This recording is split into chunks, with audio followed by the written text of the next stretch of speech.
Here's an aquarium, 65 gallons. Going slow. Not going to get in too much detail. Just wanted to show you, what we got going on here. You see a PVC bulkhead right there with a drain. I'll explain that in a little bit. Got another PVC bulkhead in the back there, and that is the supply. Alright. And then one more bulkhead over here. That's in the back, drilled in the back, and then you see this little thing here. It's called a mini Maggie muffler. And water goes up underneath there and then down the PVC tube. And then this front thing here is called a Viquarium. And the Viquarium sucks water in through there, right? Goes through these rocks,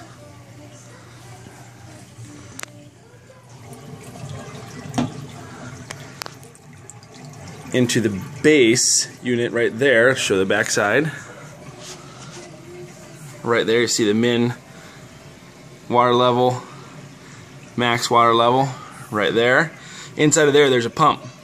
Pump goes to the top of this unit right here, which then spits it out and goes down the little riverway out into the tank. You'll see that the bed of this is almost water. I got a fern there and then some moss that I'm trying to start there. And in here, I don't have them installed right now, but in here is a slot for a filter, charcoal packet filter. And that's supposed to help filter, obviously charcoal filter. And it's supposed to be in a shallower tank, but you see I made this this little cradle, this little PVC, platform.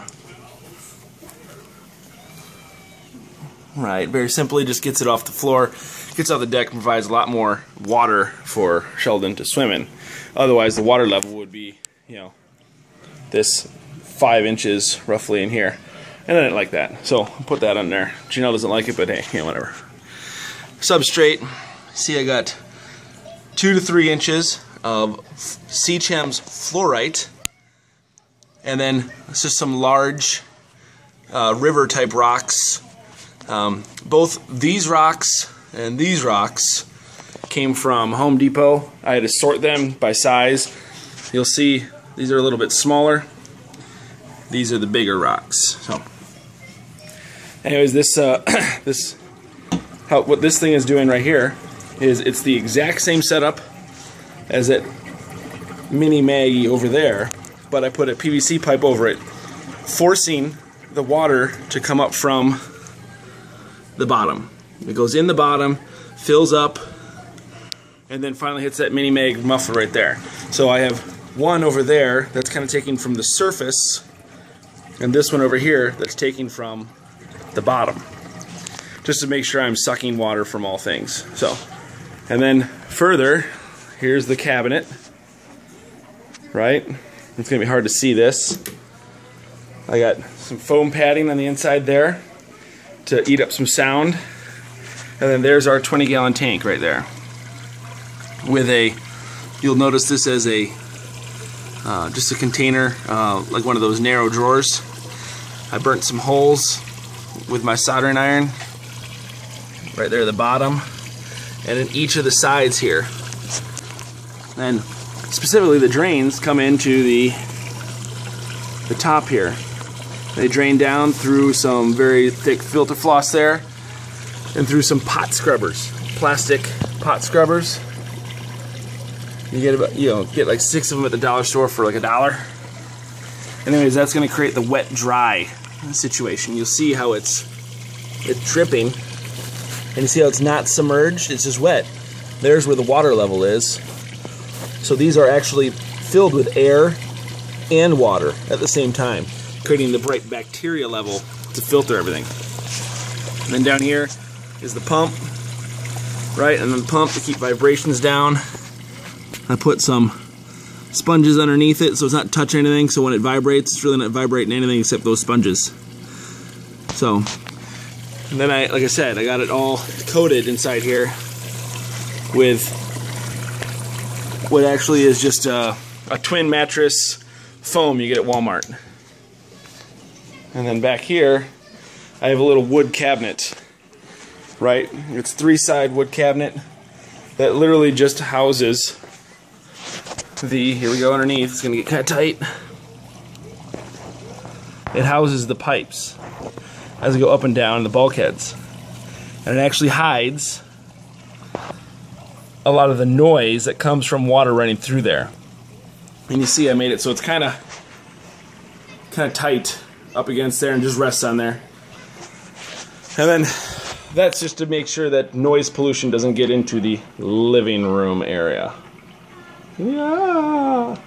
And then here is one of the cooler things is these, well, not cooler things, these are like Versa lids. They're just glass, have a little front hook up on them. You see the humidity level inside there because it is kind of a full enclosure with some plastic things that are attached there to allow air and kind of these cords to go to and from. And the big thing also is this light, this LED light. I'm actually going to turn it off, right, and then show you. It's an array of LEDs. Full spectrum, as in it puts out all of the colors of the sun, if you will, which means some of them are for our benefit that we can see, and most of them are actually for the benefit of the plants. And it has 2 modes. It has the daylight mode, which is right there. That's a little switch right here. And then it has a nighttime mode, where it just shows blue light. And the blue light is still the right light for photosynthesis to happen on the plants. So even at night, they're getting not as much, but they're getting minimal exposure to grow. As far as chemicals, there's this Fluorite and Flourish and Flourish Excel. It's supposed to clean the water. And they don't recommend using charcoal because it takes out what the plants need. I haven't worked out everything, but this is basically the summary of it, right? And that's just what ended up in the house. And I mean, you saw the PVC fittings, right? This one right here, down to here, and then the freshwater return coming up over there, and then you see the PVC connection on the one side, and then the return. This is from the pump. It's pump that's right there. And then just for general control, I have some damp rid. Gets rid of moisture. I'll show you the workshop that has all the PVC and pipes that I used during the process. This is what Sheldon's in right now. Hello, Sheldon. It's a little toad. Hello, Luke. Say hi. There we go. All right, out here. Hold on. First off, yes, summer shandy.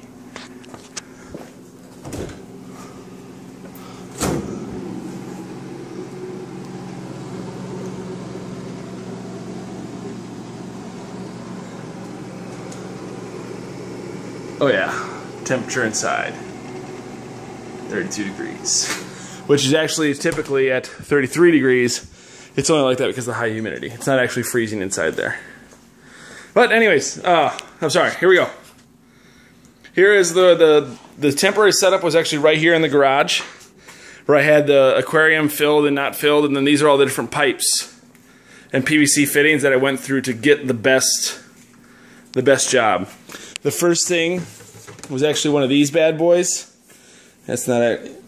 There was actually a standpipe. Sorry. One of these.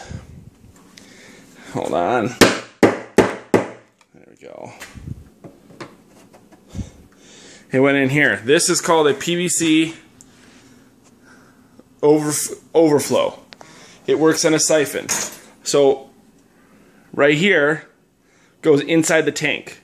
And you'll see it goes down, hits a 90 at the bottom here, and then right here.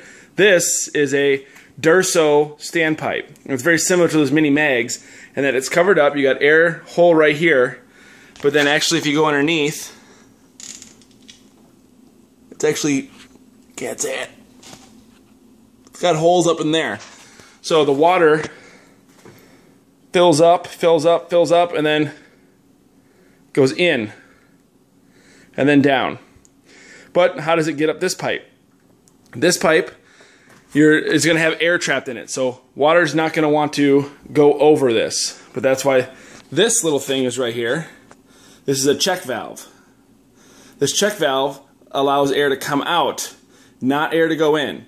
So you actually put a tube, one of those these style tubes. I saw that on your wand that you have, and then hook this up, where you can actually suck on it or hook it up to one of these little pumps right here that actually suck air out of here. Once you suck air out of here, water's going to raise up and then spill over. This is outside the tank now. It's going to spill over, going down this pipe, and then, better angle here, down this pipe, and then come up here. It's actually not going to drop out this drain until it fills up here, and that's why this one is taller. Right? This one is taller, so that finally, when it gets higher than this suction right here, it flushes down, and then all of a sudden you got a siphon coming out this drain, and this drains on the outside of the tank and goes to your sump. This worked like a champ. When I had it set up, it was flowing smoothly. Unfortunately, I could not get the sound of rushing water to stop, so I stopped it. And that's why I went with the drilled setup. I actually spent all this money on PVC, kind of working on tweaking this little design, and I had 2 of them, right? And that was actually one of my last attempts, was to put things around it and fill it with expanding foam to try and silence the pipes, but that didn't work. So this is what I had going. You can see my workshop over here at the bench, right?